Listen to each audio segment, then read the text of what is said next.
Hi everyone. Hopefully you can hear me okay. It looks like we have about three quarters and we still have a bunch of people joining right now, so we'll start in just a couple minutes. So bear with us. Thanks.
All right, hello. I'm Eric Fullerton, Vice President of Sales and Marketing with Blizzard Internet Marketing. I think there still will be some people joining us. We've got about half the people that registered for the webinar. Um, First, I just want to check in, and if not everyone has to respond, but I just want to double check everyone can hear me okay. So if someone could type in the chat that you can hear okay, that would be great. We just got to do a test to make sure everything's working.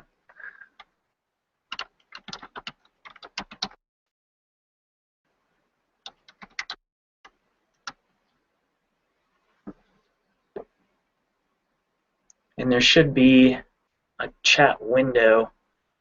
All right. Well, thank you, Amy. I appreciate you responding. Um, Excellent, excellent. Very good to hear. Okay, so, all right. I appreciate everyone's responses. It looks like the chat's working well too.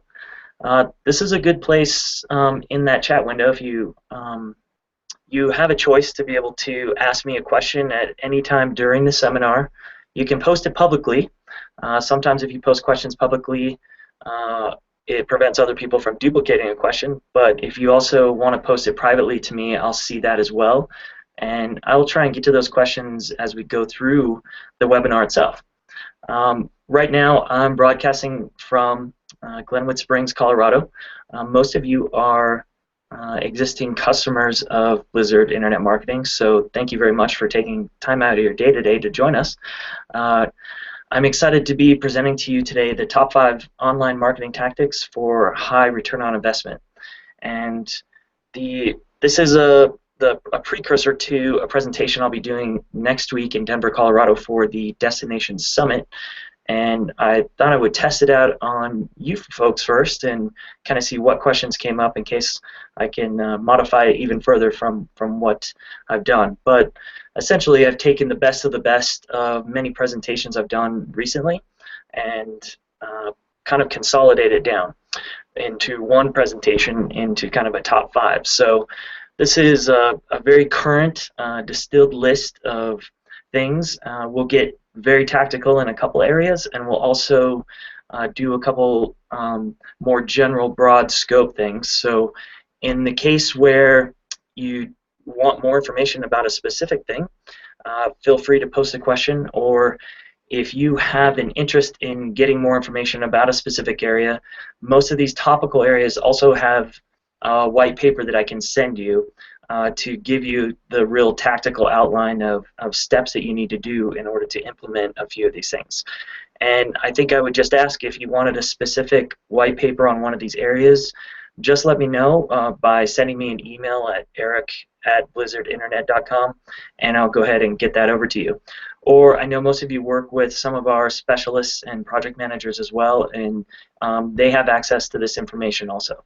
So again, thanks for joining us today, and off we go.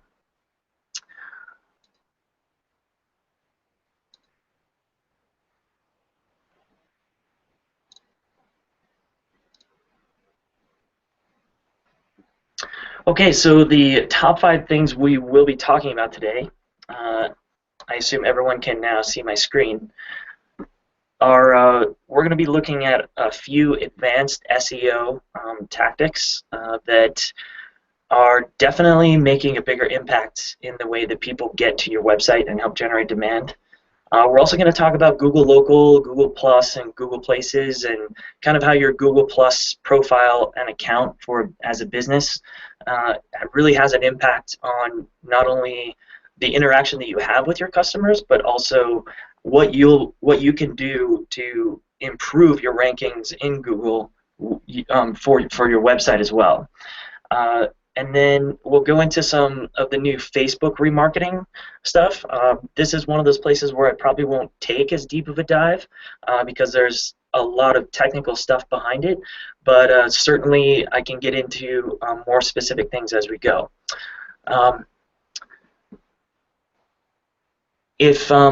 Okay, just real quick, I had one question already. Somebody was having an issue with some buffering.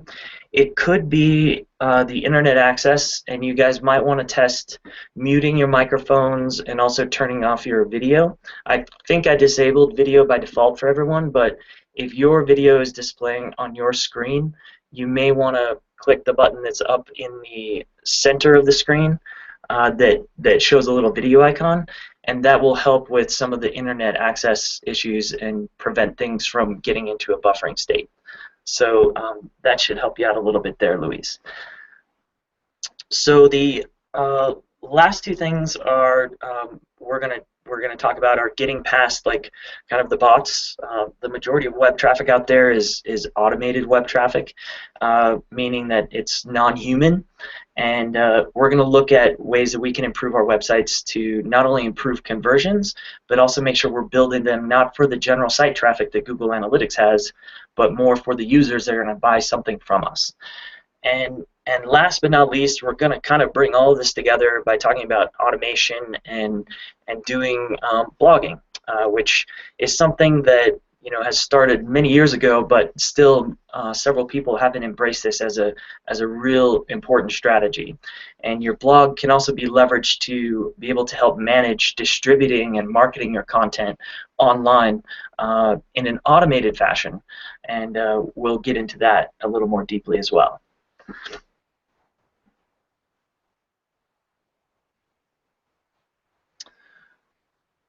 Okay, so Google authorship and rich snippets.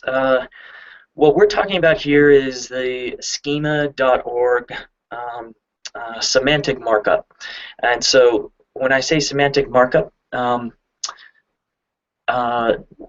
sorry to see you go, Luis. When we say semantic markup, we're talking about the back end. I was thinking about doing a screenshot of this, but most people these days don't have to deal so much in source code of a website in order to really dive in and figure out how to get your data structured so that the bots from search engines and other entities can go through and understand what data is behind the scenes of your website. So we're talking about specific web pages and having structured data tagged up so that it knows exactly what that data is. And then if you do that, you're essentially handing that important data that you might have on your website almost on a silver platter, and you end up getting much more relevant results and better play in the search engines overall. So a couple of the ones that we talk about, since we are going to talk a little bit about blogging a little bit later in this presentation, is this notion of the authorship. And so there's several ways to tag up your authorship, but if you're doing this correctly in the back end with your semantic markup or your rich snippets, then things like your profile picture and your name of your author are going to show up in the search results of Google. And this is really important, as we're going to find out in a second, because it dramatically improves your click-through rates for when you have some kind of this multimedia showing up on a text screen of otherwise just text results from your competitors who are also trying to rank for similar terms. The other important thing that that is relevant for us as a vacation rental industry is that we have reviews, and reviews can come in the form of many sources. One of the most important ones we've identified is the Google Plus one, and we're going to get into that in the next set of slides after this. But having these orange stars in your search results really make a big difference in terms of getting the eyeballs to look at your listing in Google results, even if it's not in the top 3. But it also gives you a lot more credibility for people looking to actually click through and do something. If you don't have these reviews and your competitors do, you're really losing out in the game here. So authorship and reviews are just 2 examples of what structured data can do on a web page itself in order to help you enhance your listings in Google. There are several other ways to do that, and more are coming out and being adopted by Google, and it's constantly changing. So we have started to make a move to try and mark up as much structured data in the back end as possible in order to make sure that that silver platter of content and information that we're providing, particularly information that gives us credibility, but also gives us the ability to integrate results such as like an event and event information and dates and times of things that are happening that have timeliness to them. Will give you that extra boost and give you credibility in the search results. So are there any questions about the general markup that we just talked about? We're going to talk a little bit about these stars and how they work a little bit later, but that's good. So if you didn't believe what I just touched on earlier, Eric Schmidt, who's the CEO of Google last year, actually said this in a meeting, in a conference. He says, within the search results, the information tied to verified online profiles, which is the authorship part of the tagging that we're talking about, will be ranked higher than content without such verification, which will result in the most users naturally clicking on the top of the verified results. So what we're talking about here, he says the true cost of remaining anonymous, meaning you don't have your structured data or your markup set in, then you are going to be in Google's eyes irrelevant. And the name of the game, anytime we're playing with SEO at all in terms of building a foundation for our web pages, our blog pages, or our website, or any part of our online profile that we're building, is all about relevance. So this is highly critical in terms of making sure that, and I can tell you most people haven't done this yet. I know several of our customers, and I think a few people even on this call, have integrated some structured data and the schema markup on their pages. And the result of doing this, some of the testing that's happened as a result, this is on the right-hand side you see here, this is the eye tracking summary of how this goes. So the results that we see at the top here are actually local results for this particular search term. And then if you go down here, somebody actually wrote a blog and their picture's down there, and you can tell that even though they're like the 4th or 5th one down in the search results, their picture and maybe the stars that they had underneath there actually drew the eyes to that search result. So it should be obvious here at this point. In this particular test, click-through rates increased by 150%.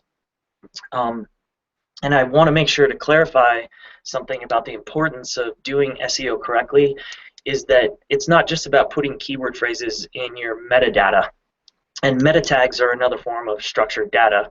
The blue part is the title, and the text, the black text underneath that is typically your description.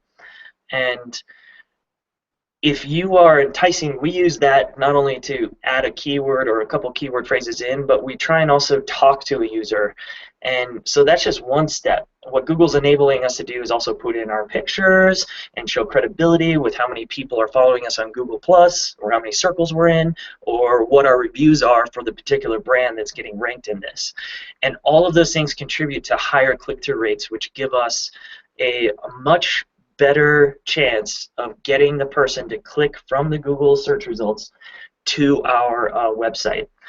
And the way to tell if your Google results are actually performing for you is in Google Analytics. You can see, and actually Google Webmaster Tools is almost a little more clear on this.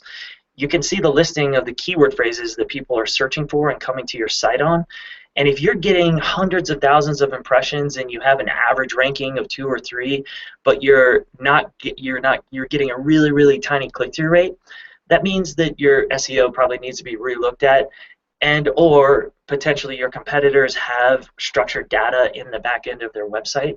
And so these are the things that we can help you interpret in this regard and actually improve to get the click-through rates. So this is just the first part of the game, is getting people to your site.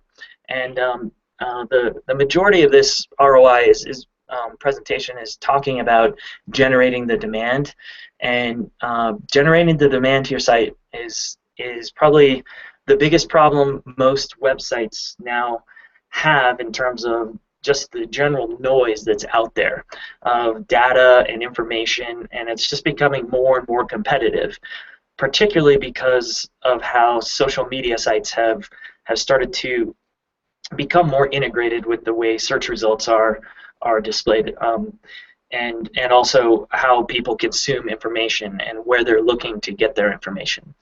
So this is a point that I'd like to make, and it's more of like a bonus key point, but the whole idea behind all of this is really asking yourself, like, am I standing out from the crowd?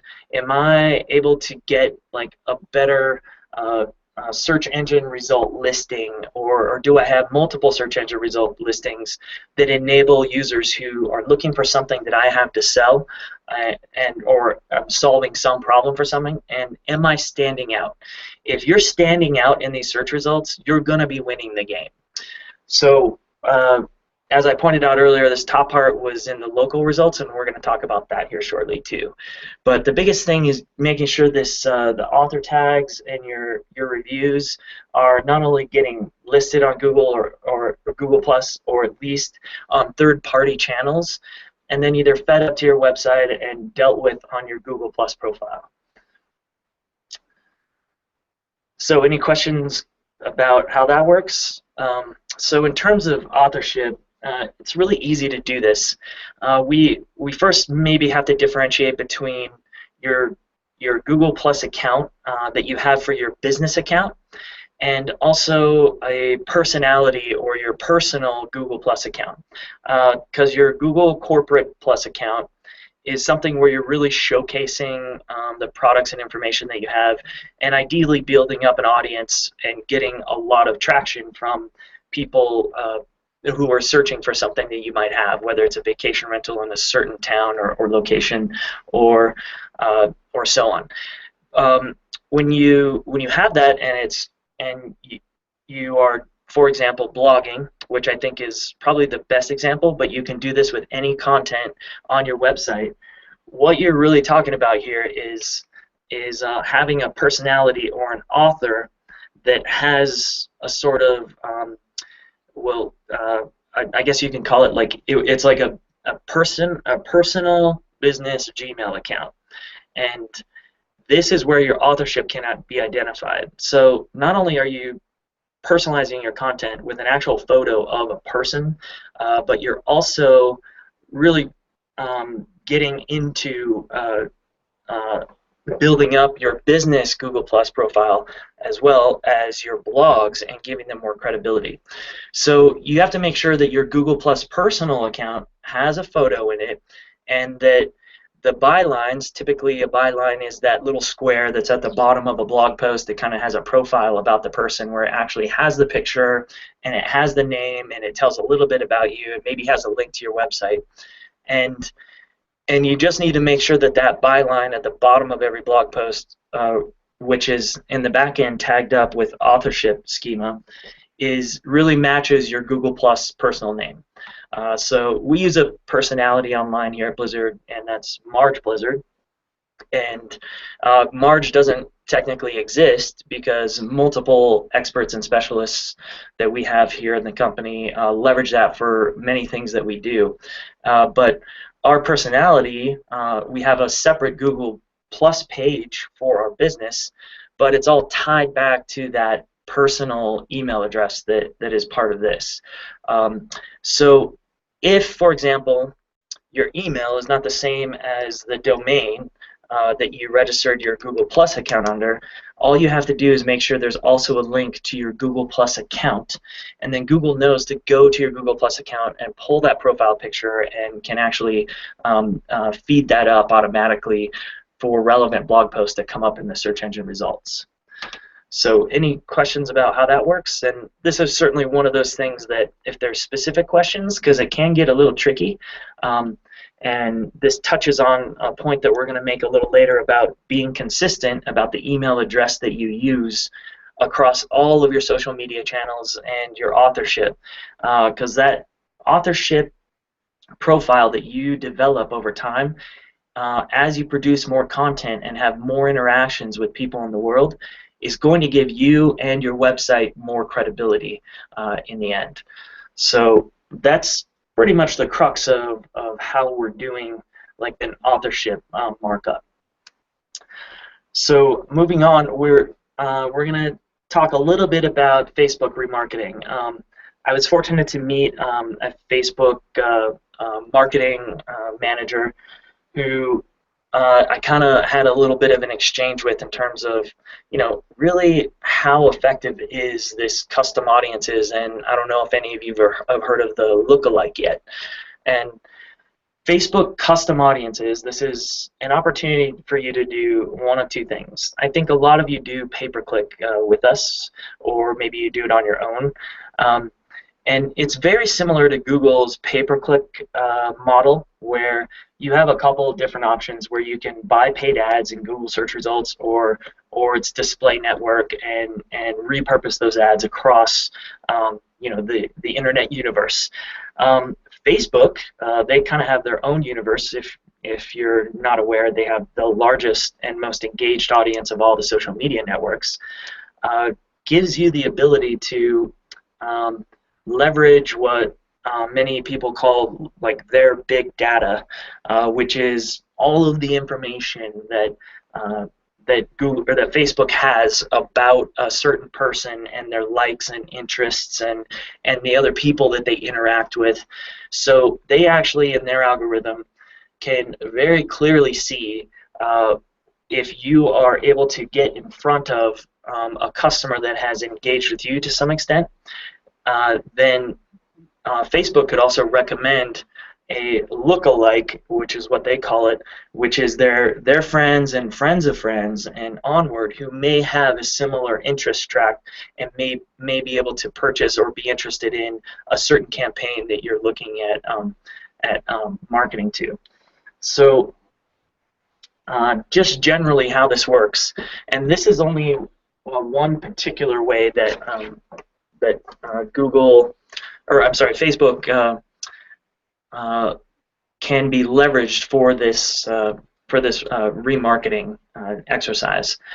What you do is you can take a segmented, and notice I used the word segmented, portion of your database for people that have interacted with you in some way. So I'm going to use an example of you may have 10,000 email addresses, but let's say 500 of those email addresses came from a landing page from a previous campaign that you had where people were interested in coming out to stay in your property or leverage your services for a specific event, which is like an annual event at your location. You can actually segment out those email addresses for the people who signed up on that landing page last year but may or may not have bought from you in the past. Upload that database of emails, so now we have a segmented list. upload them into Facebook, and then Facebook will go ahead and match those email addresses to the Facebook profiles that are available. And then you're basically paying to have a display ad of a new campaign, which could be similar to the previous years, in a couple different ways on the Facebook pages. So if you wanted to take that even further, you could activate the lookalike audience, where it'll take that match and look at people who are like these other people that were matched up from your initial list, and then market to people who are actually new customers. So technically speaking, you're doing both remarketing and potentially getting new customers to click through.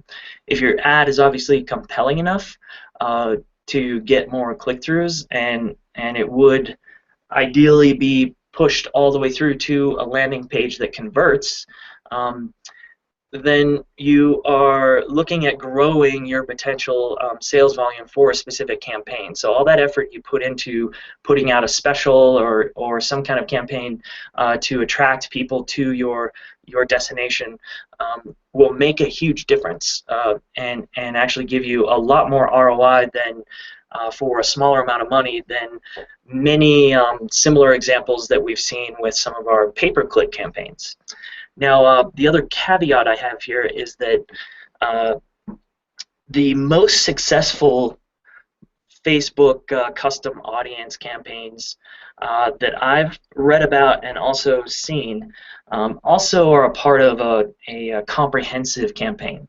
So this should just be one element of what you're doing. I don't recommend just putting all your eggs into the Facebook basket, but the way that they are enabling users of Facebook for Facebook advertising to very highly target customers is really amazing. And I think this is a real big play for Facebook because this is fairly new. It just came out, at the end of last year, and I believe, and from hearing other anecdotal evidence, if you do this correctly and correctly segment and then get the right message at the right time to a customer, then your chances of getting higher conversions and more ROI for the little amount of money that you have to spend is really huge.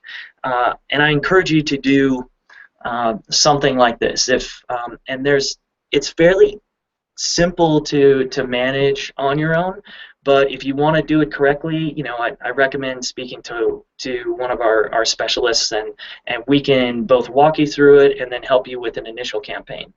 But consider also that the impact that you can have from a brand awareness perspective about a certain campaign that you might be going after is greatly increased when that's partnered with like an email marketing campaign, a very specific Google pay-per-click campaign, and also several other channels like your print media and some of the other things that you can be doing. Because the more chances you have of getting in front of a customer, the more likely they are to engage with it. And in particular, the more brand awareness that you have, the age-old, all the way back to when print media was the way to go, is still true in terms of branding, where people need 6 to 8 impressions of a certain message in order to really say, okay, what's the deal with this? And the other thing that really happens with some of this is you potentially start to see, if you have a like button in there and you see that one of your friends have liked it, then, or one of their friends have liked it, then the likelihood of them kind of checking it out as well, or liking it, or what have you, or engaging with that message is a lot greater also. So sometimes those people will get through in that page from another medium like email or what have you, but the biggest thing is that all of that can be tracked specifically and independently of each other, and you can tell which things are working and not. And this is also another point to where you may want to consider doing testing as well, which we're going to talk about a little bit towards the end here. So this is just a screenshot of one of our customers that uses this. It's Park City Lodging. I'm not really giving away any proprietary information, but essentially what you see here is this is how the various ways that you can manage your audiences are.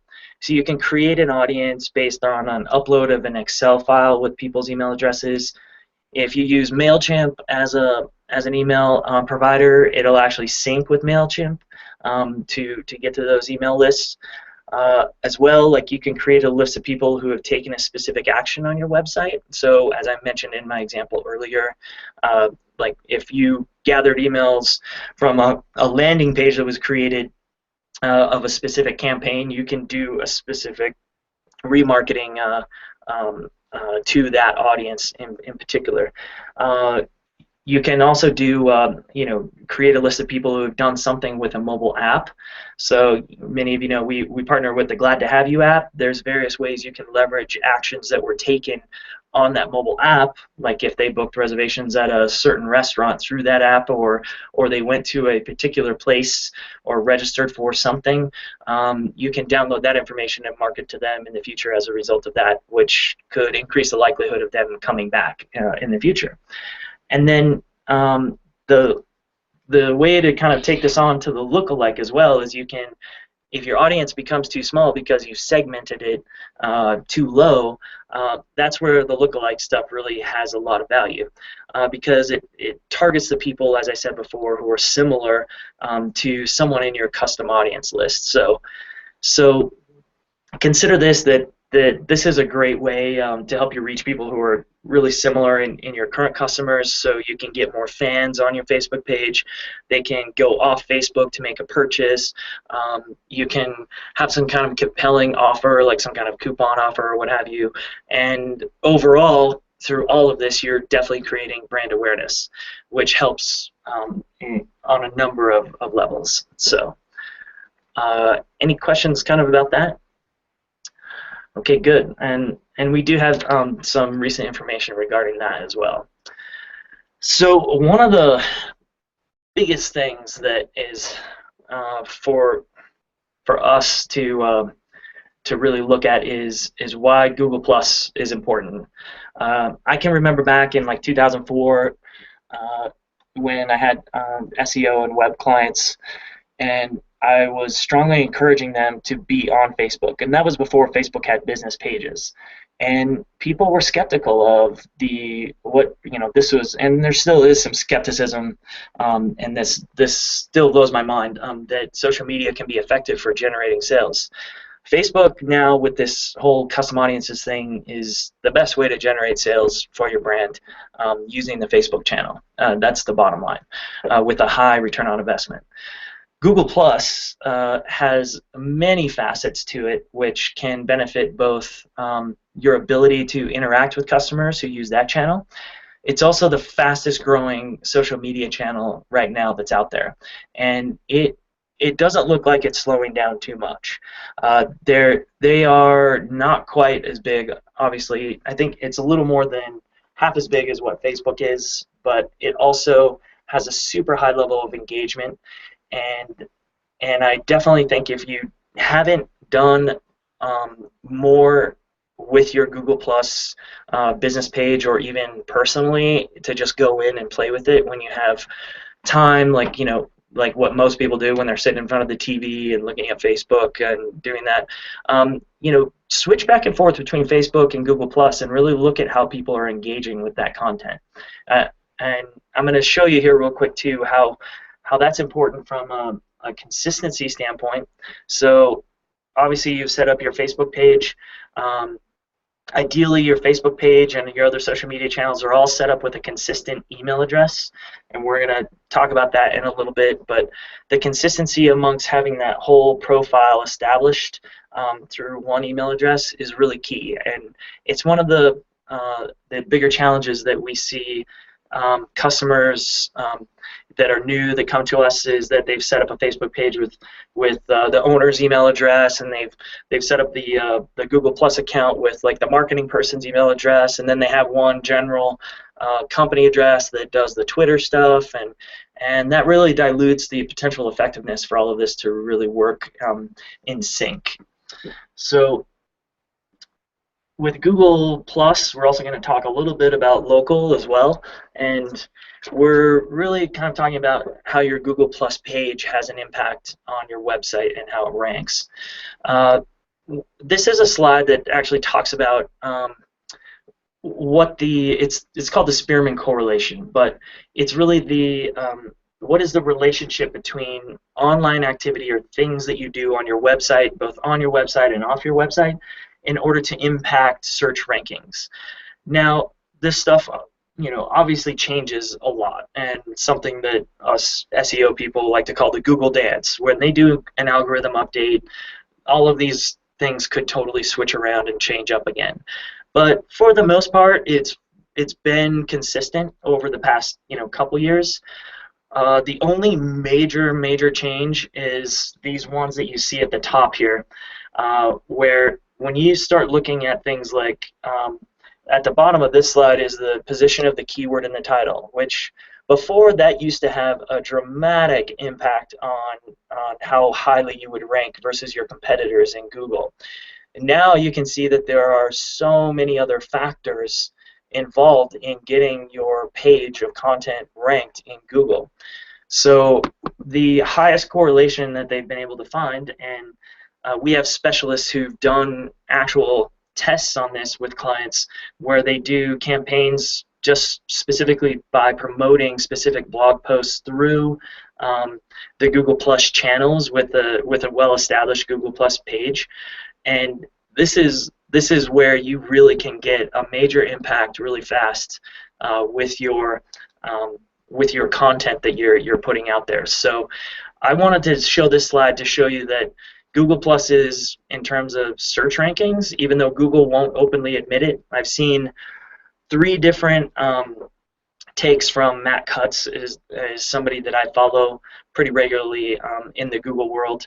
And if some of you haven't heard of him, he's been around for years, and he's kind of the spokesman for Google when people ask him technical questions about how things work in Google's algorithm. And often he'll answer very generally and not take a position, but sometimes we catch him off guard a little bit where someone will record him like with a beer in his hand saying, yeah, it does have a huge impact on it. And whether it's intended or not, it's likely what we've seen in the past is that right now this is the reality. And while this might change, they are really wanting people to get engaged with Google. And it's pretty clear that if I have my own property on Google Plus, like if I own Google, I'm not going to want Facebook interactions to have more of an impact than what my own social media area does. So that to me is just a logical deduction from how that might be important. But consider that all of these other social media channels that are in the orange and above, really make a difference by helping create backlinks and also awareness and engagement with your content. And we're going to talk about how to leverage that so you don't have to be logging into each individual social media place every time in order just to get some relevance for a blog post that you might have just put out for a promotion or what have you. So Google Plus is the biggest one on the block right now from that perspective. I wanted to show you guys this slide because what we started with when we started doing SEO and building out these websites to rank in search engines was the organic search in the dark blue. And then social media came along, and about around the same time, Google was starting to do more stuff with local search. Now, local search has become more and more important, and in order to really play in all of these worlds and have the biggest impact on all of your channels that you have online, then you really have to be playing in the local search world. Now, how is this relevant for search results as an example? Well, if I just type in vacation rentals in Google, what I see here is hugely important in terms of how some of these results might come up. So you can tell in the red here, these are all paid ads. So a comprehensive campaign that has good social media, a strong Google Plus presence, and a Google local profile that's correctly set up, will actually be able to play in all of these areas, and you'll be able to have more real estate on a Google search results page. Now, some of you may have already seen too the Google Carousel that's been rolling out, and it's getting more and more widespread with various products when you search, and that's with that big black bar at the top. And what that does is push all of this stuff down with a bunch of images at the top, so that even all of the the organic search results, which are right here, get less and less important. Now, that's not to say that SEO is not important anymore. I've seen a lot of articles out there about Google, about SEO being dead because Google's trying to like basically crush it out. And from the looks of it, you know, when you see this, and actually this is a page that was interesting to me because often I'll see more of the local results being even higher and only two or three of these things being shown in the organic results. But when you have the map over here to the right, which is an eye catcher, and then you have these little ads, which actually now have a little ad next to it, so people not only know that they're an ad, but also Google knows, you know, after they launched out the review stars, that having that little orange thing draws people eyes to those ads, which is where they make money, of course. And you can see over here to the right the Colorado Vacation Rentals, where there's the stars there. They obviously have some good reviews in Google, and several of them in order to aggregate those. Another one is all the way down at the bottom there. It's the Cedar Lodge Motel, and they have 15 Google reviews and a link to their Google Plus page, and it actually even shows a price for how much you can buy their property for. And if you guys like, we can go check out their page. But the game here is playing both in, and these are local results at the bottom as well. We call this used to be Google Places, now it's Google, you know, now it's really part of the Google local overall map. So to really play on this Google search page, no matter what you're selling, you have to have a strong Google Plus for Business page that's all tied together, and is consistent with things on your website for your SEO. And you also have to have a solid pay-per-click campaign too, where you're not spending, you know, thousands of dollars, but enough to be able to rank well for really key terms that make sense in all of these ad areas as well. So that's how you get the real estate on the page. So I have a question from Colleen, and she says, our B&B Google Plus page is linked to her personal account. Can I create a false person like Mary Bed and Breakfast with my domain name email? You certainly can do that, Colleen. And what happens is it's actually somewhat difficult to do the switchover or change, and it's something that we have some specialists here who actually we have people who from Google who help us with kind of converting these. So while it is possible, it's a little bit difficult to do, and I can tell you that anecdotally, people who have tried to do it on their own have had mixed success with doing that. So changing it after you've already established it is much harder than just kind of doing something from scratch. So while I think there's a couple different ways to answer your question, another thing to consider is that if you don't have a lot of traction on your Google Plus page right now, it may make sense to just scrap it and start afresh with the fresh profile, and one that you're also going to use for your authorship, and one that you're going to use for your social media channels, et cetera, et cetera. So keep that in mind when you're doing that. And certainly this is something we can discuss in more depth, but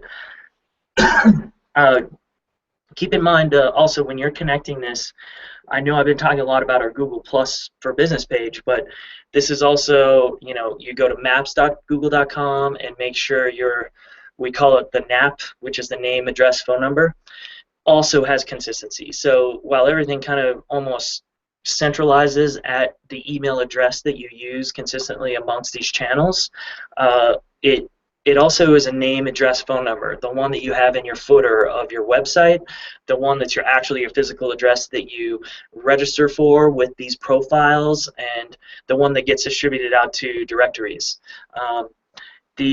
The other thing is google.com business / places for business. And that's another place where you want to create that consistency with your Google Plus page.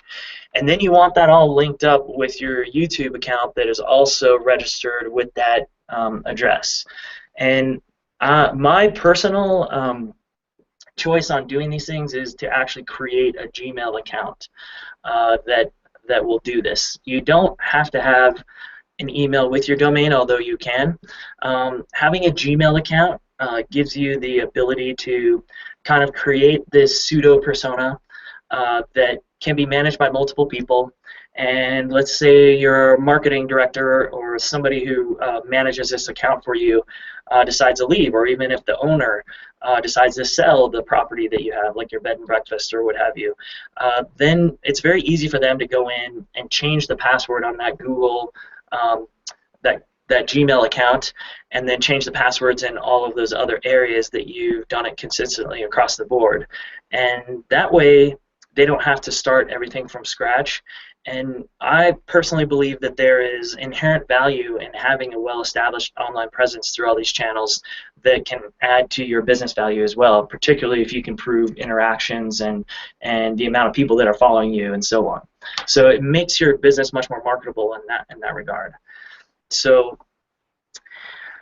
and there's several different areas in the Google Plus profile that we want to look at. But the other part of this name, address, phone number that we needed to touch on is that there's this notion that it still makes sense to have your name, address, phone number also consistent throughout many other channels out there in cyberspace. And there's lots of directories that you can be registered for.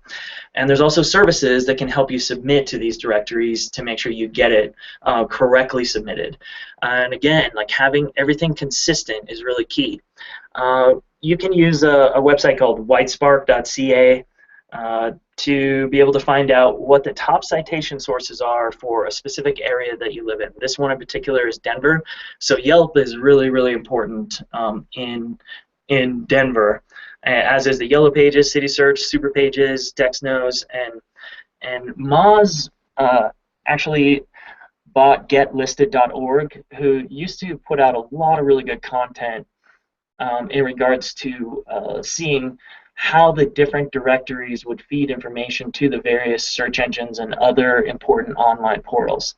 So some of these services aggregate the listings and are able to do submissions to these so that you do have the consistency that you need to have a very strong and solid online presence. So not only does this give you credibility with the search engines and online things, but if there's a particular search engine phrase that your website doesn't rank for, and there's usually what happens when a lot of websites don't rank for a particular keyword phrase, a lot of times these directories come up.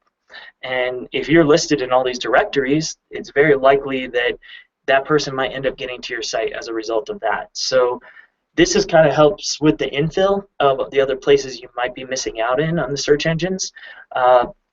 And it's important to understand where those gaps are so that as you move forward and you remain consistent across these channels, you can find success via these other places that will give your brand some credibility. Like, for example, the Better Business Bureau is one of those that has a dual purpose. So, and I also recommend doing your local things like your chambers and associations that you're members of and things like that as well, because that adds more credibility to your website presence as a whole. So that's just a quick overview of the Google Plus and local. The main point I do want to touch on there is that, and this is a great slide to kind of illustrate this, that you get your Google profile and your local page all set up, and you put all your Google accounts under one username and password and use the email address at your domain. Then you get connected to all of these places, the social media channels and so on. And then you start working on your reviews. And after that, while you're doing that, you can build up your citations in the other directories and other web assets that are much more established out there. And that's where some of the stuff starts to turn into more traffic that's targeted, and you get higher return on investment as a result. All right. So moving right along, we have about 10 minutes left, and we are getting close. Uh, so this business week that says blogs will change your business. This was back from 2004 and 2005, right around that time. And this was something whenever I got a new website customer, no matter what they were selling, uh, if they weren't willing to change their website to an open source platform like WordPress, there's several others out there like Drupal and some other things too on the .NET world, uh, that if you didn't have a blog, you're really missing the boat because then you had to go to your web developer and spend a lot of money to build a new page of content. Well, pages and blog posts kind of have a different, are treated differently by Google. Pages tend to have a little more staying power and should have some relevance. And I can tell you one relevant aspect of getting good search rankings to make sure you can create the audiences is making sure your content is freshened up. And while there's no real set in stone formula about how often you need to freshen up your content, it certainly doesn't hurt to change things up a little bit and update the content that's there. And when I say content, I'm not just talking about words. I'm talking about multimedia as well. So you're also talking about videos, pictures, just changing stuff up a little bit, and even tuning up the meta tags as you will. Blogs give you a lot more flexibility in terms of keeping content fresh and relevant. You can do a blog post about a particular item, whether it's an event or an activity that goes on nearby where you're at, and allow comments to be generated that are obviously filtered from the spam bots that are out there. And that, by virtue of users doing something to that page of content, that blog post, you actually are keeping that blog post relevant, and it can still be ranked in the search engines, as well as in some cases, or even better than a static page of content that's been out there for a while and hasn't been touched. Because people's comments that get added to a blog make it more fresh, more relevant, and it adds more to the overall strength of that particular blog post. So there's other ways people can interact as well, because as you saw in that previous graph, like Facebook sharing and liking, if those functions are embedded on those pages that you have, these blog posts in particular, Google is tracking every action that happens on your website to some degree, and it assigns some value to that in that it attributes it to the algorithm and how relevant it is. So any form of engagement on your page is a signal to Google that this is valuable in some way. So keeping that all in mind. Now, the question comes, how do I leverage my blog and I don't have time to blog? And actually I have a poll here, so I'll open it up just to see what we have here. So I'm going to start a poll, and it should pop up on your screen. And it's basically, I just want to know from your standpoint how often you blog. And then I'm going to keep this open for a little bit while I'm talking, and you guys can go ahead and vote. And this is also a little experiment too, because I haven't used the poll feature yet.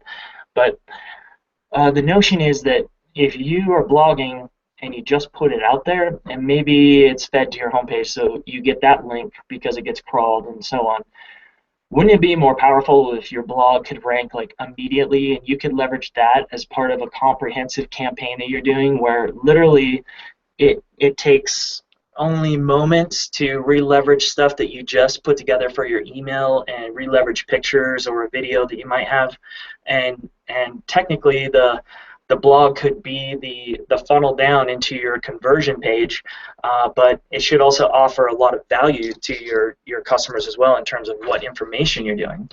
There's also SEO value to it as well in terms of making your site relevant as a whole. So the notion is that in the past we used to have to go to all of our social media channels and log in, and then post a link back to our blog post that we just did. And I made a lot of money spending a lot of time doing that. Well, I can actually caveat that by saying I made money spending a lot of time on that, but not as much as I could have. And then there were some services that would aggregate this stuff for you. and one of them was ping.fm, and so you could use that and plug it into your WordPress, and then it would distribute this out. Now WordPress has some built-in functionality that you can enable and add any or all of your profiles. We just chose these four because we feel they're the most important to some degree for whatever purposes, and there's large audiences leveraging this, where it'll automatically post the title of your blog, which is the most important part of the content that you have, to the social media channel. And in some cases, if you have a picture also on your blog post, it'll post that picture up as well. So now you just put content out to the world because it automatically posts that up with a link back to that blog, and that blog then can have several calls to action, maybe leading into enticing people to click to see what offer you're putting out there or what have you. And this is super powerful, not only in getting that particular blog post to rank when people are searching for like a particular event or activity in your area. Your blog post, if it's timely enough, will link well with that. And it's a thing that you have to kind of keep up with and keep fresh. And it does keep the search engine spiders and such coming back to your site very regularly. The other thing I would put in there is that at some point, and maybe at the end of your title with blog posts, is where I will use hashtags. And I'm sure some of you remember The Sound of Music as an example. We don't overuse hashtags, but you can create your own that are relevant for like a specific event, or if you're talking about a special, like so it's like, you know, # discount lodging or # vacation rental or what have you. This is kind of the front-facing. A hashtag is a front-facing kind of semantic markup, if you will, that users use. So instead of going on the back end and marking up something with what it's relevant for, it's on the front end, and people can search for things that are relevant for that hashtag, and it is getting used by a lot of people. So there are the right and wrong way to use hashtags, but it's important if you tag that up and it goes out to all of these channels, then you're playing in their world as well for potential engagement. So now you have the ability, particularly if you have WordPress, which I believe most of you do, to automate your posts that go out in your blogs to get traffic back to your website from social media channels and put them into your sales funnel so you can get higher conversions, and you're not having to spend as much time doing it. So hopefully you see the value of doing that, and I just can't emphasize it enough. It's so important these days. All right, so lastly, we have a few minutes left, and real quick, actually, I'll look at this poll to see. I'm going to go ahead and end it, and let's see here. I'll just make the results public. So hopefully you should see that. So 50% of you that are on the call, on the webinar right now, blog more than once a week, which is what I recommend. I think people can be really effective if they're blogging at least 3 times a week, but you can blog 10 times a week, and the more you're in front of your audiences, the better. And then 50% don't. So if you're not blogging right now, that's something you really need to consider as part of your marketing mix. It's an inexpensive way to really get your content out there in front of the eyeballs that you've spent a lot of time and energy getting on all of your social media channels. Now, this doesn't preclude you from engaging with your audience, because what happens is people will engage with that post as opposed to clicking through because they want to stay on Facebook, and you have to have the notifications there so that you can re-engage with that customer when they ask you questions or do something like that. And they'll like that post and do things, and all that builds up relevance towards this blog post that you just put up. So this is hugely important. 50%, yeah, I wouldn't have guessed it. I thought it would be more than that. So, all right, what we have here now is, you have this thing out here on the internet, and this is what I'm going to end with, is that 61% of the traffic that's out there are all kinds of just automated bots that are out crawling the internet, and Google's doing a lot to help, and a lot of these companies, the bigger companies, are out there trying to get, really pare down this non-human traffic, in particular the spammers, and if you can tell, that's dropped 75%. So when you see Google's algorithms, shifting search results, the main reason why is because they've done things to adjust so that the spammers can't really go in and exploit their algorithm for their benefit. And a lot of those sites are nefarious sites like porn sites or gambling sites or Viagra sites or what have you. So you're clear, like often when you just look at your Google Analytics, I'm not suggesting that 61% of what you see in Google Analytics is the human traffic, because a lot of it, most of it is or should be. You just need to understand that this is kind of what we're dealing with on the level of the internet and what that looks like. So, and unfortunately, bots are getting more and more. Some are scrapers, some are just impersonators. There's all kinds of reasons why they do this. And it is important here also to note that the best way to really understand how a person is converting is that most of you have online booking capabilities. And that a bot is not going to put a credit card number in on your website to actually book a reservation. That being said, there are a lot of things on your website you could test so that you can make sure that the human users that are coming to your website are actually there to convert and will be able to perform an action. And if you're getting a high bounce rate on a particular page, or there's other signals in Google Analytics that will indicate that something is not effective, and we can actually go through those things with you more specifically. But typically the first thing we look at is bounce rate. You can actually start to make adjustments for your page, or if you're noticing that they're not clicking on the search the widget to view your properties, or they stop on a property page and don't go any further, a lot of times this will indicate that they are that something is not quite right with the usability of your web page. So often what we'll do is test things like colors of buttons, like and also even the words that are in the buttons. So it's like check availability versus book now, red color versus an orange color versus a green color. And the way to do this is really great because this is out of beta now. We've been doing this for a couple years, where we would test things like we have basically a landing page. So that could be your home page as an example. And let's say you have a website that has a vertical booking widget over a picture on the home page. We could test it to be a horizontal booking widget that goes across the bottom of that picture. And we also find that when we do these things often and then set a goal, so it goes into your goal funnel, and your goal page would be something like the checkout screen, or sometimes even at minimum the credit card screen where they actually put in their credit card, and that's your measure for your goal. But we do find that when we test these things, even if the design is somewhat similar, sometimes the users are different and they'll perform differently company to company across. So we'll test the same assumptions with sites that we thought would, because of the similar design, actually have a different audience that's working with them, that buys from them. So testing your buttons, testing any kind of assumption that you have. If you have an idea about how to get somebody deeper into your sales funnel faster, that's a good testable thing. It's better to test it where you have a second page that has the variation of the first one that you did, and then you have a goal set up so that once they get to that goal, it creates a statistical significance in Google Analytics so you can view which one performed better and will continuously increase the amount of conversions that you get overall on your website. So A/B testing is really fun. I love doing it, and we love getting better results for our customers. And if ever you have an idea about what you want to change on your site, the best way to do it is start with a test.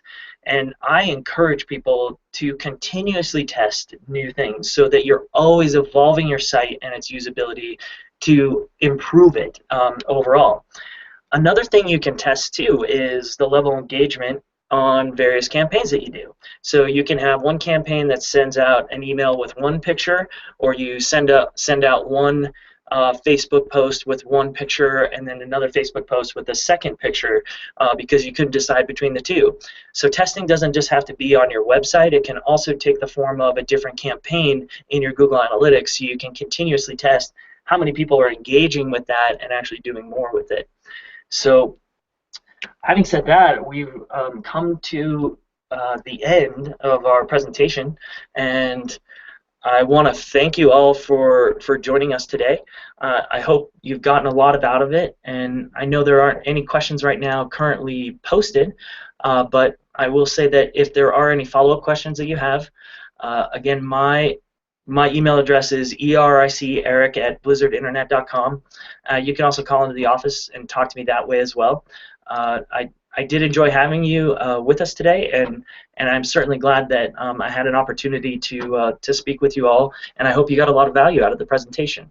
So again, thanks for joining us, and if you ever obviously, all of these are things that our specialists and experts can help you with. If you're interested in a specific focused plan that we can help you with, we're happy to do so. All right, have a good day.